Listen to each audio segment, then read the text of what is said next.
அஸ்ஸலாமு அலைக்கும் வரஹ்மத்துல்லாஹி வபரகாத்துஹு. பிஸ்மில்லாஹி ரஹ்மான் ரஹீம். அல்ஹம்துலில்லாஹி ரப்பில் ஆலமீன். அன்பார்ந்த மூமின்களே, இன்னைக்கு நான் சொல்லக்கூடியது திருமறை குரானில் 114 சூறாக்கள் உண்டு. 114 சூறாக்களுக்குமே நிறைய சிறப்புண்டு. நமக்கு பெரிய சூறா அதனுடைய சிறப்பை தெரிந்து கொண்டால், இப்போ சூரா பகரா அல் பஹரா, ஒரு மனிதன் அவனுடைய வீட்டிலிருந்து ஓதினால் அவனுடைய வீட்டில் ஷைத்தான் நுழைய மாட்டான் அப்படின்னு நமக்கு கற்றுத்தந்தது நமது இறை தூதர் ஸல்லல்லாஹு அலைஹி வஸல்லம் ஆகும். அவருடைய ஹதீஸில் இருக்கிறது. ஆனால் பல நேரங்களில் நமக்கு ஓதுவதற்கு ஒரு சோம்பல். காரணம், அது பெரிய சூறா, அதை எப்படி நான் ஓதுவது அப்படின்னு சொல்லக்கூடிய நிறைய பேர் உண்டு. ஆனால் ஓதக்கூடியவர்களை பொறுத்தவரை அவர்களுக்கு அது ஒரு சுமையாகவே இருக்கக்கூடாது. எவ்வளோ பேர் இருக்கிறாங்க இந்த சூரா அல் பக்ராவை தினமும் ஒரு முறை ஓதக்கூடியவங்க.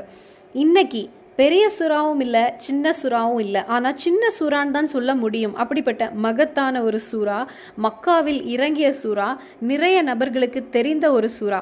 ஆனால் நிறைய நபர்கள் அவங்க மதரசால படிக்கும்போது நிறைய அடியும் நுள்ளும் வாங்கி படித்த ஒரு சூறாவாக இருக்கும். ஏனென்றால் நமக்கு சில குழப்பங்களை தரக்கூடிய சூரா காஃபிரூன் ஓதும் போது நமக்கு சில குழப்பங்கள் வரும். அதே போலவே நிறைய அந்த ஒரு ஆயத்துகளில் சந்தேகங்கள் வரும். அதுபோல நமக்கு சின்ன சந்தேகத்தை கொண்டு தரக்கூடிய ஒரு சூறா. ஆனால் நாம் எல்லாருமே மனப்பாடம் செய்ய வேண்டிய வெறும் 9 ஆயத்துக்களை கொண்ட சூறா. இந்த சூறாவின் அர்த்தம் கேட்கும் போதே நமது மனதிற்கு ஒரு பயம் ஏற்படும். அதனுடைய பலனை தப்சீரில் எழுதி வைத்திருக்காங்க. ஒரு துளி கண்ணீர் சிந்தி இந்த சூறாவை ஒரு அடியான் ஓதினால் அளவில்லாத சிறப்புகள். காரணம், நரகத்தை பற்றி இறைவன் கூறுகிறான், நரகத்தின் நிலையை பற்றி இறைவன் கூறுகிறான், மனிதனின் நாசத்தை பற்றி இறைவன் கூறுகிறான், மனிதனுக்கு அல்லாஹு தாலா கொடுக்கும் தண்டனையை பற்றி கூறுகிறான். ஒருவேளை நானும் இதில் மாட்டிக்கொண்டால் எனக்கும் இந்த நிலைமைதானே அப்படின்னு மனம் வேதனையோடு இந்த சூறாவை ஒரு அடியான் ஓதினால் அவனுக்கு கிடைப்பது சொர்க்கமாகும். நரகத்தில் இருந்து அவனுக்கு பாதுகாவல் கிடைக்கிறது, சொர்க்கம் நுழைய முடியும். இறைவன் அதற்கு நாம் ஒவ்வொருவருக்கும் அருள் புரிவானாக. இந்த சூறாவை ஒரு அடியான் ஓதினால் அவனுக்கு கிடைக்கக்கூடிய சிறப்பு நபி ஸல்லல்லாஹு அலைஹி வஸல்லம் கூறியதாக நமக்கு தஃசீரில் பார்க்க முடிகிறது. இந்த சூறாவை ஒரு அடியான் 3 தடவை ஓதினால் அவனுக்கு அளவில்லாத பிரதிபலனை இறைவன் வழங்குகிறான் என்று நபி ஸல்லல்லாஹு அலைஹி வஸல்லம் நமக்கு கற்று தந்திருக்காங்க. இன்னும் நமது இறை தூதர் ஸல்லல்லாஹு அலைஹி வஸல்லம் சொல்றாங்க, மன் கரஆ, ஒரு அடியான் இந்த சூறாவை ஓதினால் அந்த அடியானுக்கு இறைவன் வழங்குகிறான் 10 நன்மைகளை அல்லாஹு தாலா வழங்குகிறான். அதாவது நபி ஸல்லல்லாஹு அலைஹி வஸல்லம் அவர்களையும் அங்குள்ள சஹாபாக்களையும் ஏளனமாக பேசி கேலி செய்த அந்த நபர்களின் எண்ணிக்கைக்கு இரட்டிப்பான 10 மடங்கு இரட்டிப்பான பிரதிபலனை அல்லாஹு தாலா வழங்குகிறான். யாருக்கு என்றால், இந்த ஒரு சின்ன சூறாவை ஒரு முறை ஓதுகின்ற அந்த அடியானுக்கு.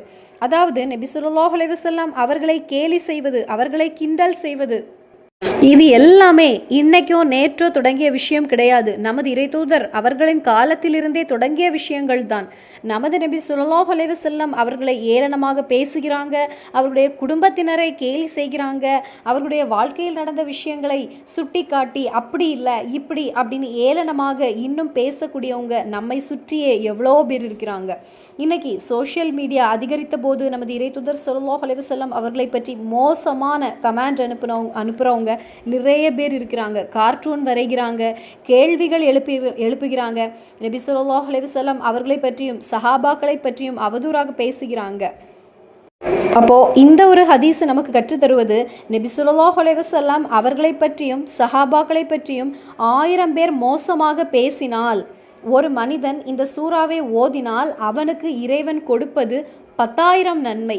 இனி 1,00,000 பேர் நமது முஹம்மது நபி ஸல்லல்லாஹு அலைஹி வஸல்லம் அவர்களை பற்றியும் அங்குள்ள சஹாபாக்களை பற்றியும் கேலி செய்து கிண்டல் செய்து ஏளனமாக பேசினால், அந்த ஒரு அடியானுக்கு அல்லாஹு தாலா கொடுப்பது 1,00,000 பேர் பேசினால் அல்லாஹு தாலா 10 மடங்கு இரட்டிப்பான பிரதிபலனாக 10,00,000 நன்மை இறைவன் வழங்குகின்றான். யாருக்கு? இந்த சூறாவை ஒரு தடவை ஓதுகின்ற அந்த அடியானுக்கு. அப்போ ஹதீஸ் நமக்கு கற்றுத்தருகிறது, அதிக நன்மை உண்டு, அதிக பிரதிபலன் உண்டு அப்படின்னு ஹதீஸ் நமக்கு சுட்டி காட்டி தந்த ஒரு சூறாவாகும் இது. இந்த சூறாவை ஒரு அடியான் எல்லா நாட்களுமே தொடர்ந்து ஓதினால் அவனுடைய வருமானத்தில், அவனுடைய சம்பாத்தியத்தில், அவனுடைய பணத்தில் ஒரு முன்னேற்றத்தை பார்க்க முடியும், ஒரு உயர்வை அவனுக்கு பார்க்க முடியும், ஒரு உயர்வை இறைவன் ஏற்படுத்துவான். சமூகத்தில் அவனுக்கு நல்ல மதிப்பும் அந்தஸ்தும் கிடைக்கும், உன்னதமான ஒரு உன்னதமான இடம் அவனுக்கு கிடைக்கும். அதே போல தீய குணங்களில் இருந்து பாதுகாவல் கிடைக்கிறது, நரகத்திலிருந்து நமக்கு பாதுகாவல் கிடைக்கிறது. அதே போல பொறாமைப்படக்கூடியவங்க நிறைய பேர் உண்டு. நமது வீட்டை பார்த்து பொறாமைப்படக்கூடியவங்க உண்டு, நமது குடும்பத்தை பார்த்து பொறாமைப்படக்கூடியவங்க உண்டு, நமது பிள்ளைகளை பார்த்து பொறாமைப்படக்கூடியவங்க உண்டு, நமது அழகை பார்த்து பொறாமைப்படக்கூடியவங்க உண்டு, நமது ஆரோக்கியத்தை பார்த்து பொறாமைப்படக்கூடியவங்க உண்டு. இப்படி கண் திருஷ்டியில் இருந்து நமக்கு ஒரு பாதுகாவல் கிடைக்கிறது, பொறாமைக்காரர்களிடமிருந்து நமக்கு ஒரு பாதுகாவல் கிடைக்கிறது. நமது வருமானத்தில் ஒரு உயர்வும், நமது ஒரு வாழ்க்கையில் ஒவ்வொரு அடியும் திடீர் என்று உயர்வை உருவாக்கி கொண்டு தரக்கூடிய ஒரு சூறாவாகும் இது. இங்கே இன்ஷா அல்லாஹ் தொழுதுவிட்டு அதன் பின் அதே அமர்வில் இருந்து 3 தடவை இந்த சூறா ஓதினால் இன்ஷா அல்லாஹ் நான் இப்போ சொன்ன சிறப்புகள் எல்லாம் நமக்கு கிடைக்கும். அதே போல பெண்கள் லொஹருடைய தொழுகையை தொழுதுவிட்டு அதே அமர்வில் இருந்து 3 தடவை ஓதிக்கொள்ளுங்கள். நாளைய தினத்தோடு அப்படியே விட்டுவிடக்கூடாது. இனி வரும் நாட்களில் லொஹருடைய தொழுகையை தொழுதுவிட்டு அதே அமர்வில் இருந்து 3 தடவை ஓதிக்கொள்ளுங்கள். இனி சிலரை குத்தி பேசுகிறவங்க உண்டு. நிறைய இடங்களில் மாமியார் மருமகளை குத்தி நோவினை செய்கிறவங்க உண்டு. அவர்களுக்கெல்லாம் நாசந்தான் அப்படின்னு கற்றுத்தருகின்ற ஒரு சூறா தான் இது. முன்னேற்றத்தை, வருமானத்தில், நமது வாழ்க்கையில் ஒரு முன்னேற்றத்தை ஏற்படுத்துகின்ற சூறா இது. இனி அந்த சூறா எது? திருமறை குரான்ல அதிக சக்தி வாய்ந்த சூறா ஆன, சின்ன சூறா ஆன, 9 ஆயத்துக்களை கொண்ட சூறா ஆன சூரத்துல் ஹுமஸா. திருமறை குரான்ல 104வது சூறா ஆன சூரத்துல் ஹுமஸா. வயலுள்ளி குல்லி ஹுமஸத்தின் லுமஸா. குறை கூறுபவர்களுக்கு என்றுமே கேடுதான். எப்போதும் பணம் வேண்டும், யாரையாவது ஏமாற்றியாவது ஹராமான வழியிலாவது பணத்தை சேகரித்து கொண்டிருக்கக்கூடியவனுக்கும் அவற்றை எண்ணி வாழக்கூடியவனுக்கும் கேடுதான். அந்த அடியானுடைய நினைப்பு, என்னுடைய வாழ்க்கை இவ்வளவு அழகாக இருப்பதற்கு காரணம் பணம் கொண்டுதான் என்று. இது இறைவனுடைய தீர்மானம் கிடையாது, பணம் தான் என்னுடைய வாழ்க்கையை தீர்மானிக்கிறது என்று நினைக்கக்கூடியவனுக்கு கேடுதான். அவற்றை உணர்த்தக்கூடிய ஒரு சூறா. எந்த சந்தேகமும் வேண்டாம். இப்படிப்பட்டவர்கள் ஹுமதா என்ற நெருப்பில் எரியப்படுவார்கள். நெபியே, ஹுமதா என்றால் என்னவென்று உங்களுக்கு தெரியுமா? உடம்பு முழுவதும் எரிந்து சாம்பலாகும். அந்த தீ வந்து அந்த மனிதனை மூடிவிடும். இவர்கள் கொடிய நெருப்பில் எரியப்படுவார்கள். அதான் ஹுமதா என்ற நெருப்பு. அப்போ அதிக கவலையோடு நான் இந்த ஒரு நிலையில் மாட்டிக்கொண்டால் என்னுடைய நிலையும் இதுதானே அப்படின்னு பயந்து கொண்டு ஒரு அடியான் இந்த சூறாவை ஓதினால் அவனுக்கு அல்லாஹு தாலா நரகத்திலிருந்து ஒரு பாதுகாவலை வழங்குகின்றான். நரகத்துடைய நிலையை பற்றி கூறக்கூடிய ஒரு சூறா.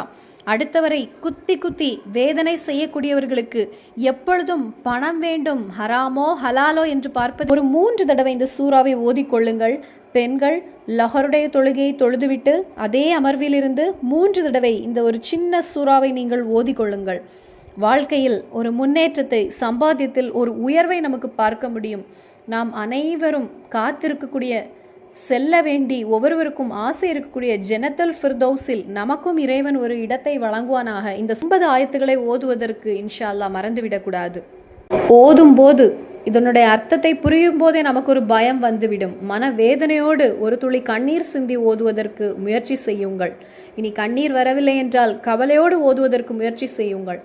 இன்ஷா அல்லாஹ் இதை ஓதுவதற்கு இறைவன் அருள் புரிவானாக. இன்னும் சந்திப்போம் வேறொரு வீடியோவில். அஸ்ஸலாமு அலைக்கும் வரஹ்மத்துல்லாஹி வபரகாத்துஹு.